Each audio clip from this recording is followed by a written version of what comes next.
Hello friends, welcome to my YouTube channel maths with Harish Bisht. Guys, आज मैं लेकर आया हूँ क्लास 10th के लिए चैप्टर नंबर 8 ट्रिग्नोमेट्री अर्थात त्रिकोणमिति। और त्रिकोणमिति में आज हम सॉल्व करेंगे एक्सरसाइज 8.3। और बच्चों, ये 8.3 जो आपकी नई बुक है उसमें 8.3 है, और जो पुराना एडिशन है ओल्ड एडिशन उसमें 8.4 है। इसमें हम सर्व समीकरण अर्थात आइडेंटिटीज को हल करेंगे। तो शुरू करते हैं आज का वीडियो। क्वेश्चन ए में हमको बोला है find sine A sec A and tan A in the term of cot A, अर्थात साइन ए सेक ए और टेन ए को कॉस ए के पदों में व्यक्त कीजिए। ये हमारा पहला सवाल, ठीक है।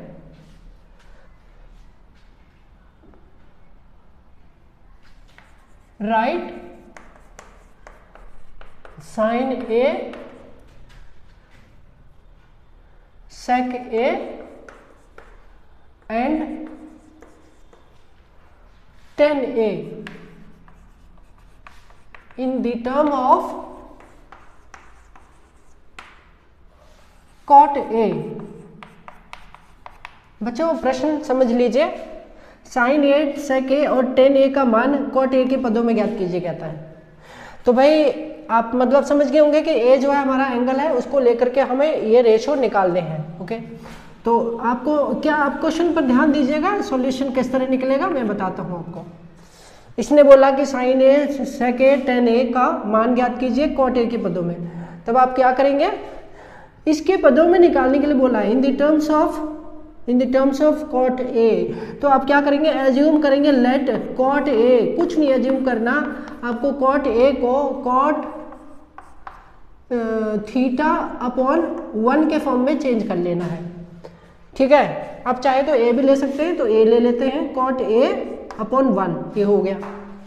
ओके, कॉट ए अपॉन 1 यानी कॉट ए को इसके अपॉन में 1 लगा देना है। अब आपको क्या करना है, इसके बाद आपको क्या करना है, कॉट का बेसिक रेशो लगाना है जो क्या होता है बी अपॉन पी। अब कॉट, इसका मतलब बी का वैल्यू कितना है, कॉट ए है, तो बी कौन है हमारा, ए के लिए बी ए बी है, तो यहाँ पर लिख देते हैं कॉट ए। और पी क्या है, 1 है, पी कौन है इसका, ये है, यहाँ पे 1 लिख देते हैं। तो ये दो तो हमारे पास आ चुके हैं। हमारे पास ए बी आ चुका है कॉट ए, और बी सी आ चुका है 1। क्यों आया, आई होप आपको समझ आ गया होगा। बिकॉज कॉट ए बी के बराबर है, यानी बी बेस जो है हमारा कॉट ए होगा और परपेंडिकुलर हमारा 1 होगा। अब हम क्या करते हैं, बाय पाइथागोरस लगाते हैं। ओके, पाइथागोरस लगाते हैं तो क्या मिलेगा भाई, पाइथागोरस से हम ये लगा सकते हैं। पाइथागोरस आपको पता है ये 90 डिग्री है, तो इसके सामने वाला AC, तो पाइथागोरस इस तरह बनेगा AC का स्क्वायर इज इक्वल AB का स्क्वायर और प्लस BC का स्क्वायर। अब इसमें वैल्यू भरते हैं भाई। हमारे पास AB कितना है, AB है कॉट ए, तो यहाँ पर हम लिख देते हैं कॉट स्क्वायर ए प्लस BC कितना है, 1 है, 1 का स्क्वायर। यहाँ पर AC स्क्वायर सिमिलर आएगा, सिमिलर नो चेंज। अब इसको हम आगे बढ़ाते हैं और हल करते हैं। तो भाई मैं इसको हटाता हूँ और इसको हटा के आपको आगे का बताता हूँ। चलिए, अब इसको हल करें तो क्या आएगा, देखिए एक बात और मैं आपको बताना चाहूँगा। जब भी स्क्वायर करते हैं, जैसे कॉट ए है तो कॉट ए का स्क्वायर करना है तो केवल कॉट का स्क्वायर किया जाएगा, न कि ए का। तो ए का स्क्वायर आप नहीं करेंगे।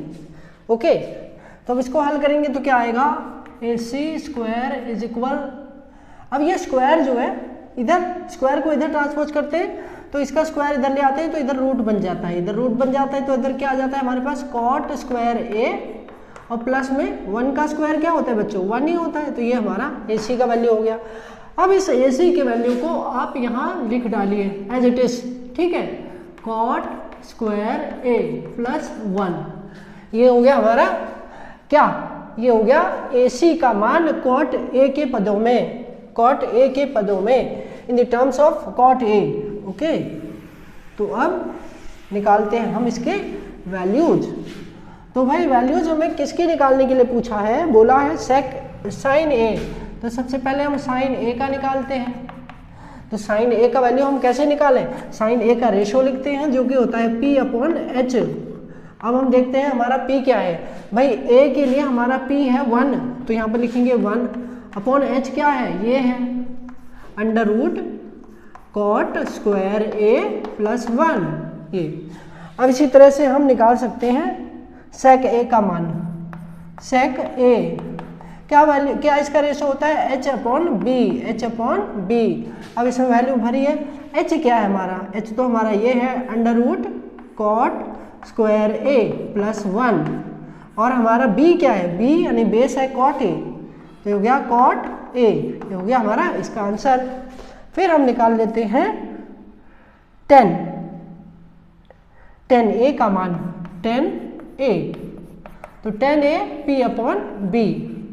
तो भाई p क्या है हमारा, p हमारा 1 है, p हमारा 1 है और b क्या है, बेस यानी कॉट ए है। ये हो गया हमारा आंसर। इस प्रकार से इसके तीनों भाग हमारे पास आ चुके हैं। अब हम लेते हैं सवाल नंबर 2।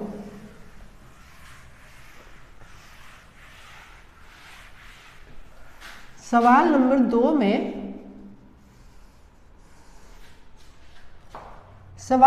2 में हमें दिया है एंगल ए के सभी त्रिकोणमितीय अनुपातों को सेक ए के पदों में निकालिए। For angle A find all the trigonometric ratio in the terms of sec A. Okay, तो सवाल नंबर 2, कोण ए के सभी त्रिकोणमितीय मान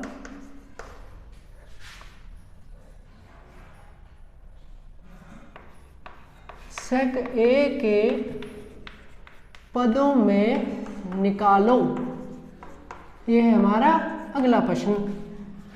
तो भाई सेक ए, अगर हम इसको ए मान लेते हैं तो ये हमारा सेक ए, तो पहले की तरह सवाल नंबर 1 की तरह हम इसको हल करेंगे सेक ए के पदों में, यानी in the terms of sec A.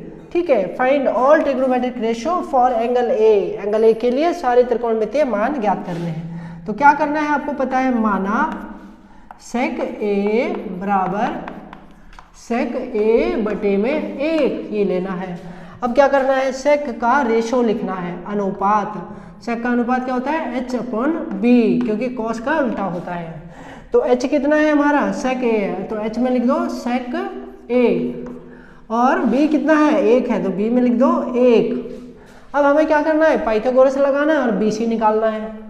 ठीक है, बाय पाइथागोरस द्वारा, पाइथागोरस द्वारा। तो भाई पाइथागोरस द्वारा क्या मिलता है हमें BC निकालना है, तो हम इसको इससे लिख सकते हैं BC is equal under root, बच्चों इसमें आप अंडर रूट पहले भी लगा सकते हैं, और AC स्क्वायर में से माइनस करेंगे AB का स्क्वायर।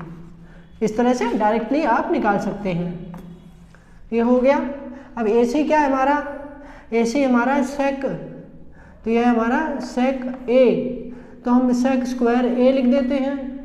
ठीक है, सेक स्क्वायर ए माइनस AB क्या है 1 का स्क्वायर, तो क्या मिलेगा हमें मिलेगा सेक स्क्वायर A माइनस 1। इस तरह से ये हमारा हो गया under root sec square A minus 1। बच्चों इस तरह से हम अब सारी ट्रिग्नोमेट्रिक वैल्यूज निकाल सकते हैं। इसके लिए हमें क्या करना होगा, सबका रेशो लिखना पड़ेगा 1/1। अब हम लेते हैं एक एक करके। तो सबसे पहले साइन ए, क्या value P upon H। P क्या है, A के लिए P है, ये P क्या है under root sec square A minus 1 upon में H क्या है सेक ए। फिर निकालते हैं साइन का अपोजिट क्या होता है, कॉसेक होता है। तो बच्चों कॉसेक A का क्या हो जाएगा H अपॉन P, इसको उल्टा कर दो सेक ए ऊपर चला जाएगा और ये नीचे आ जाएगा, सेक स्क्वायर ए माइनस 1। फिर क्या ले लेते हैं, cos A B upon H. तो बी क्या है हमारा 1, एच क्या है सेक ए, ये हो गया। और इसके अगेंस्ट इसका अपोजिट क्या होता है, सेक। ठीक है, तो सेक के लिए क्या होगा, सेक के लिए क्या हो जाएगा, इसका उल्टा, सेक इज इक्वल सेक ए। तो ये हो गया हमारा सेक ए का मान सेक ए ही होगा। ठीक है, फिर हम ले लेते हैं 10। तो 10 ए का मान होता है p अपॉन एच। और p क्या है हमारे पास, p हमारे पास है अंडर रूट सेक स्क्वायर ए माइनस 1 अपॉन एच। एच क्या है सेक ए, सॉरी एच नहीं बी, तो अपॉन में बी, तो इज इक्वल 1। ये हमारा आंसर हो गया। और इसका उल्टा क्या होता है, कॉट होता है, तो इसका होता है कॉट ले लेते हैं। इसको ऊपर डाल देंगे, 1 अपॉन रेसिप्रोकल हो जाएगा सेक स्क्वायर ए माइनस 1। इस तरह से हमारा ये सॉल्व। अब क्वेश्चन नंबर 2 हो गया। अब हम चलते हैं क्वेश्चन नंबर 3 की ओर।